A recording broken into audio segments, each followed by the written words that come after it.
അബൂ ഉമൈർ എന്നായിരുന്നു ഞങ്ങൾ അവനെ വിളിച്ചിരുന്നത്. എല്ലാവരും അബൂ ഉമൈർ അബൂ ഉമൈർ എന്ന് വിളിക്കായിരുന്നു. ആ അബൂ ഉമൈറിന് വകാന ലഹു നുഗറുൻ യൽഅബു ബിഹി, അവനവന്റെ കൂടെ കളിക്കുന്ന ഒരു നുഗറുണ്ടായിരുന്നു, ഒരു കുഞ്ഞി കിളി ഉണ്ടായിരുന്നു, കൂട്ടിലടച്ച ഒരു പക്ഷി ഉണ്ടായിരുന്നു. അതിന് തീറ്റ കൊടുക്കും, അതിനെ കൂട്ടു നിറക്കും, അതിനെ കൂട്ടിക്കയറ്റും, അതിന് ഭക്ഷണം കൊടുക്കും. അങ്ങനെയായിരുന്നു എൻ്റെ അനുജൻ കളിച്ചിരുന്നത്. അങ്ങനെ ഇരിക്കെ ഒരു നാൾ ഫമാത നുഗറുഹു, അവന്റെ പക്ഷിക്കുഞ്ഞ് ചത്തുപോയി.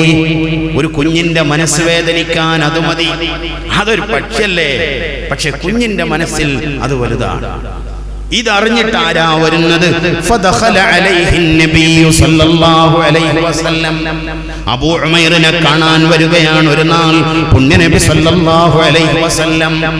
വന്നു നോക്കുമ്പോ ഫറആഹു ഹസീന, അബൂ ഉമൈർ വലിയ ദുഃഖത്തിലാണ്, വളരെ വിഷമത്തിലാണ്. ഫഖാല, അവിടെന്ന് ചോദിച്ചു, മാ ശഅനുഹു, എൻ്റെ അബൂ ഉമൈറിന് എന്തു പറ്റി?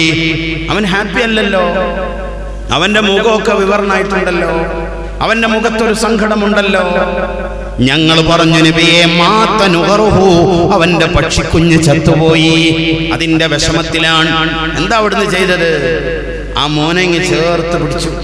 ഒരുപാട് തവണ അവന്റെ ശിരസിൽ ഇങ്ങനെ തലോടിക്കൊണ്ട് അവിടെ നിന്ന് ഇങ്ങനെ പറഞ്ഞുകൊണ്ടിരുന്നു, യാ അബാ ഉമൈർ മാ ഫഅലൻ നുഗൈർ, യാ അബാ ഉമൈർ മാ ഫഅലൻ നുഗൈർ.